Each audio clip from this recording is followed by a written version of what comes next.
इस current affairs funda में आप सभी का स्वागत है। मैं हूं आपके साथ अभिषेक शर्मा और आज के इस वीडियो सेशन में हम 17 जून तक के सभी इंपॉर्टेंट करंट अफेयर्स कवर करने वाले हैं। हमेशा की तरह आप इस वीडियो को अंत तक जरूर देखिएगा, आज भी आपको काफ़ी कुछ जानने के लिए मिलेगा। तो सेशन की शुरुआत क्वेश्चन ऑफ द डे से करते हैं। पूछना है कि निम्नलिखित में से कौन ब्रिक्स देशों में से एक नहीं है।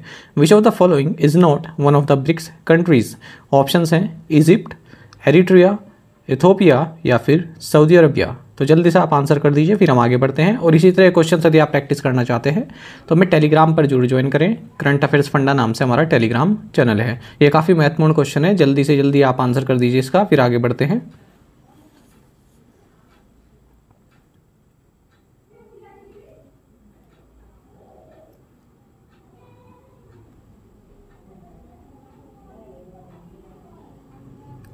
Who was recently appointed as National Security Advisor (NSA) for the third consecutive time?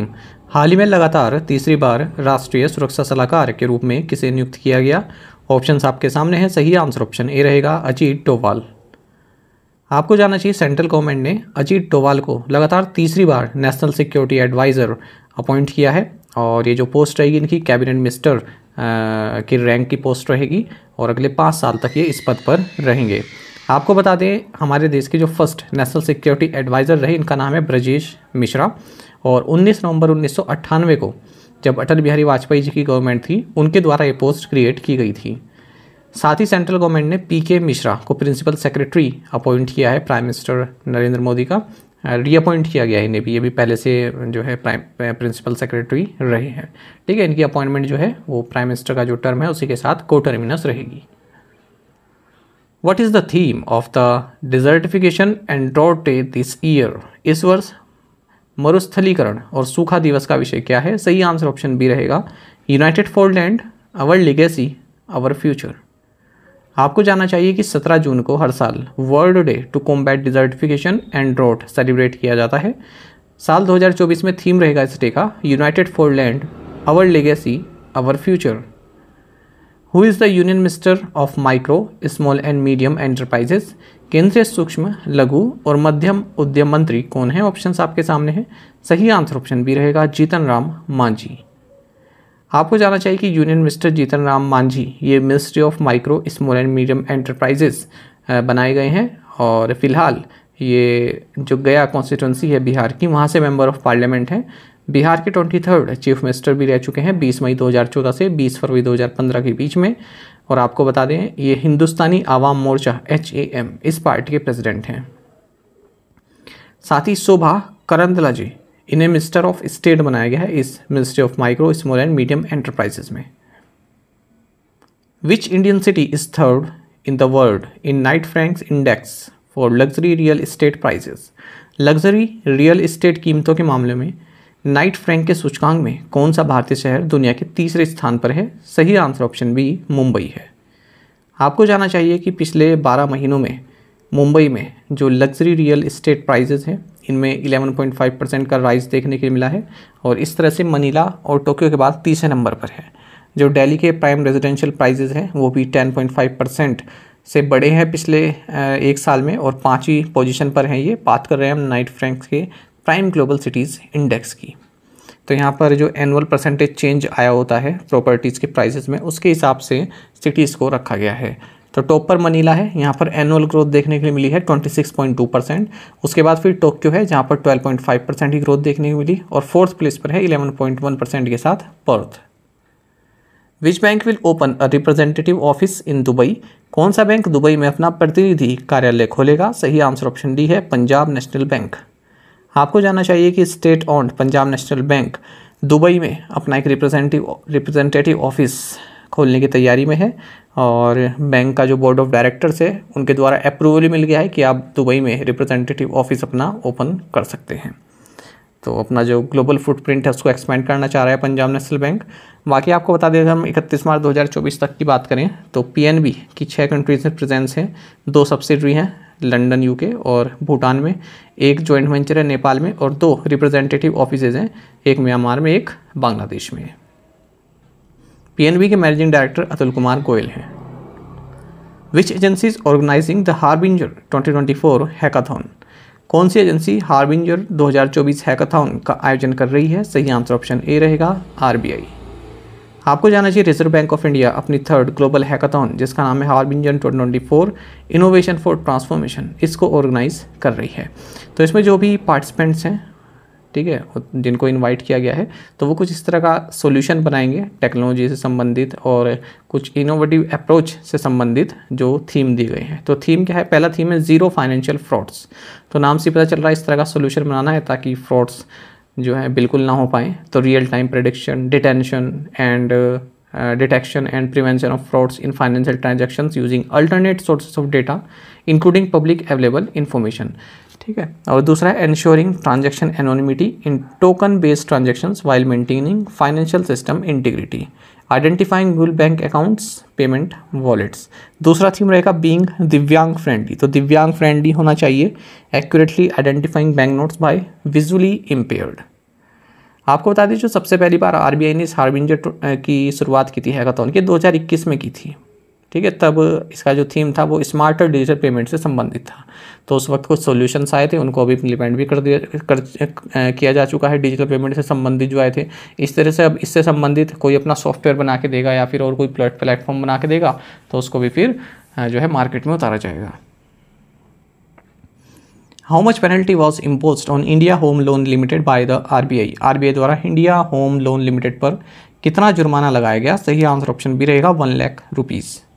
आपको जानना चाहिए कि रिजर्व बैंक ऑफ इंडिया ने 1 लाख रुपए की मॉनेटरी पेनल्टी लगाई है India home loan limited Mumbai पर, क्योंकि इन्होंने जो हाउसिंग फाइनेंस कंपनीज डायरेक्शन 2010 है जिन्हें नेशनल हाउसिंग बैंक द्वारा इशू किया गया है, इनका अनुपालन नहीं किया है। साथ ही रिजर्व बैंक ऑफ इंडिया ने 1 लाख रुपए की ही मॉनेटरी पेनल्टी लगाई है अंगुल United central cooperative bank limited Orissa पर, क्योंकि आरबीआई के जो नो योर कस्टमर डायरेक्शन 2016 है इनका अनुपालन नहीं किया गया। आपको बता दें रिजर्व बैंक ऑफ इंडिया ने हाल ही में एक स्कीम ऑफ अमलगमेशन को सैंक्शन किया है और ये स्कीम है the Yadagiri Lakshmi Narasimha Swamy cooperative urban bank limited, Yadadri Bhuvanagiri Telangana. इसका अमलगेशन किसके साथ होगा? Gayatri cooperative urban bank limited, Jagtial Telangana के साथ, ठीक है। और इसमें बताया गया है जो भी ब्रांचेस हैं यादागिरी Lakshmi Narasimha Swamy cooperative urban bank limited की, ये Gayatri cooperative urban bank limited की ब्रांच के तौर पर अब कार्य करेंगी। Who has Myntra announced as its brand ambassador? Myntra ने किसे अपना ब्रांड एम्बेसडर घोषित किया है? सही आंसर ऑप्शन डी है, शाहरुख खान। आपको जानना चाहिए मिंत्रा ने शाहरुख खान को अपना ब्रांड एम्बेसडर नियुक्त किया है। और कुछ ब्रांड एम्बेसडर देख लेते हैं। बोन ग्रुप ने बॉलीवुड एक्टर कैटरीना कैफ को अपना ब्रांड एम्बेसडर बनाया है।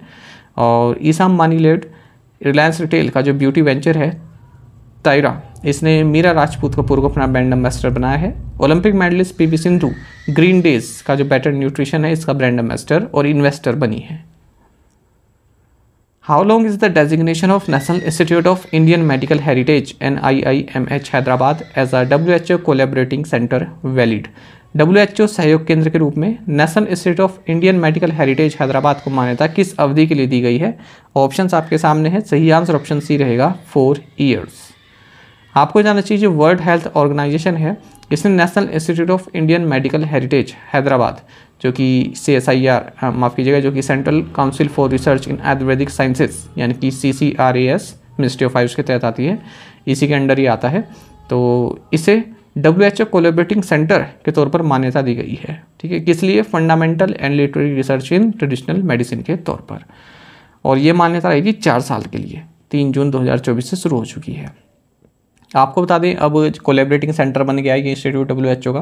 तो इसके तहत जो भी टर्मिनोलॉजीज़ है आयुर्वेदा से संबंधित, यूनानी से संबंधित, सिद्धा से संबंधित, सोवा रिगवा पे संबंधित, ठीक है, तो उन सभी को स्टैंडर्डाइज करने का कार्य रहेगा इसी इंस्टीट्यूट का जो हमारे हैदराबाद स्थित इंस्टीट्यूट है। और कई सारे मॉड्यूल्स में निकलते हैं तो उनको पब्लिश करेगा। Which organization has signed an agreement with Sunset TV to make Indian art and culture more accessible to the people? भारतीय कला और संस्कृति को लोगों के लिए अधिक सुलभ बनाने हेतु किस ऑर्गेनाइजेशन ने सनसेट टीवी के साथ एक समझौते पर हस्ताक्षर किए हैं? सही आंसर ऑप्शन डी रहेगा, Indira Gandhi national centre for the arts. आपको जानना चाहिए कि इंडियन आर्ट और कल्चर को और एक्सेसिबल बनाने के लिए लोगों के लिए एक MOU साइन हुआ है Indira Gandhi national centre for the arts and sunset TV के बीच में। तो इसके तहत जो भी IGNC यानी कि Indira Gandhi national centre for the arts द्वारा जो प्रोग्राम प्रोड्यूस किए जाएंगे उनको सनसेट टीवी पर टेलीकास्ट किया जाएगा। सनसेट टीवी के CEO रजत पुनानी हैं। आपको जानना चाहिए सनसेट टीवी को मार्च 2021 में क्रिएट किया गया था। जो एग्जिस्टिंग चैनल हुआ करते थे पहले, लोकसभा टीवी और राज्यसभा टीवी, ठीक है, तो इनको जो है एक चैनल में कन्वर्ट कर दिया गया सनसेट टीवी के तौर पर। For the state of which warplane did Turkey and the United States signed a contract. तुर्की या फिर टर्की और संयुक्त राज्य अमेरिका ने किस युद्धक विमान की बिक्री के लिए एक अनुबंध पर हस्ताक्षर किए। सही आंसर ऑप्शन डी है F-16 फाइटिंग फाल्कन। देखिए इस तरह क्वेश्चन भी आपको पढ़ने चाहिए क्योंकि एक महत्वपूर्ण समझौता रहा है, क्योंकि यूएस जो है इस डील पर साइन नहीं कर रहा था। यूएस चाहता था कि पहले जो टर्की है वो स्वीडन की मेंबरशिप, नाटो की मेंबरशिप को अप्रूव करे, उसके बाद ही हम ये वारप्लेन आपको देंगे। तो टर्की ने अप्रूव कर दिया, उसके बाद अब यूएस ने जो है हामी भरी है कि हम ये तुम्हें अब देंगे जो वारप्लेन्स हैं, ठीक है। तो जरूरी नहीं है कि इंडिया की कोई डील है वही आ सकती है। जो प्रोमिनेंट कुछ कंट्रीज़ हैं वर्ल्ड की, उनके बीच में कोई ऐसी डील होती है जो काफ़ी चर्चा में रही हो, वो भी एग्जाम में पूछे जाने के चांसेस रहते हैं। तो टर्की और यूनाइटेड स्टेट्स ने F-16 वारप्लेन्स के लिए एक एग्रीमेंट साइन किया है। $23 बिलियन की ये डील है और टर्की को यहाँ पर 40 न्यू F-16 प्लेन्स मिलने वाले हैं, वारप्लेन्स मिलने वाले हैं यूनाइटेड स्टेट्स से। Which 2 space agencies are collaborating on the Trishna mission. Trishna mission पर कौन सी 2 अंतरिक्ष एजेंसियां सहयोग कर रही हैं। ऑप्शंस आपके सामने हैं, सही आंसर ऑप्शन भी रहेगा इसरो एंड CNES। आपको जानना चाहिए स्पेस एजेंसी इसरो ने हाल ही में एक सैटेलाइट मिशन अनाउंस किया जिसका नाम है तृष्णा। ये जो तृष्णा है ये joint infrared earth observation satellite mission है इंडिया के इसरो और फ्रेंच स्पेस एजेंसी CNES के बीच में। तृष्णा का मतलब है thermal infrared imaging satellite for high resolution natural resource assessment. आपको जानना चाहिए 2025 में इसको लॉन्च किया जाएगा। जो प्राइमरी गोल है तृष्णा मिशन का वो है जो सरफेस टेम्परेचर है और वाटर मैनेजमेंट है उसको मॉनिटर करना, ठीक है, और एक्सट्रीम हीट इश्यूज़ जो हैं इंडिया और यूरोप में उसको भी एड्रेस करेगी ये सैटेलाइट या ये मिशन, सैटेलाइट मिशन। तो 770 kg की सैटेलाइट होगी ये, सन सिंक्रोनस ऑर्बिट से ऑपरेट करेगी 671 किलोमीटर के एल्टीट्यूड से, और 2 पेलोड्स भी इसमें रहने वाले हैं। तो एक पेलोड तो है जो फ्रांस ने बनाया है, CNES ने बनाया है, यह है थर्मल इंफ्रारेड इंस्ट्रूमेंट, ठीक है, और दूसरा जो पेलोड है वो इसरो ने बनाया है, इसका नाम है visible short wave infrared VSWIR, और पहला क्या है TIR थर्मल इंफ्रारेड इंस्ट्रूमेंट। तो 2 पेलोड्स इसमें रहने वाले हैं। To the point questions and answers देख लेते हैं। Where is the Pong dam located. Answer is Himachal Pradesh Beas river पर है। आज एक्चुअली मैं बाहर हूँ किसी काम से तो इसलिए क्वेश्चंस कम ही बन पाए हैं, ठीक है। Which company unveiled the Rubin AI chip platform Nvidia. Amavori is a government scheme launched by which state government? Andhra Pradesh. TDP chief N. Chandrababu Naidu was sworn in as the chief minister of Andhra Pradesh. How many times he has served at the post before this? आप पता question पढ़ने में यही गलती करते हैं। पूछा है कि इससे पहले कितनी बार रह चुके हैं।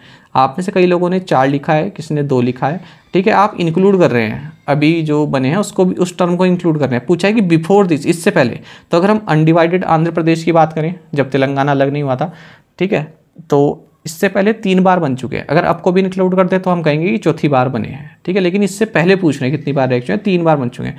अगर तेलंगाना बनने के बाद पूछें आंध्र प्रदेश के तो 1 बार बने हैं, और अभी कौन सी बार शपथ ली है, तो दूसरी बार शपथ ली है।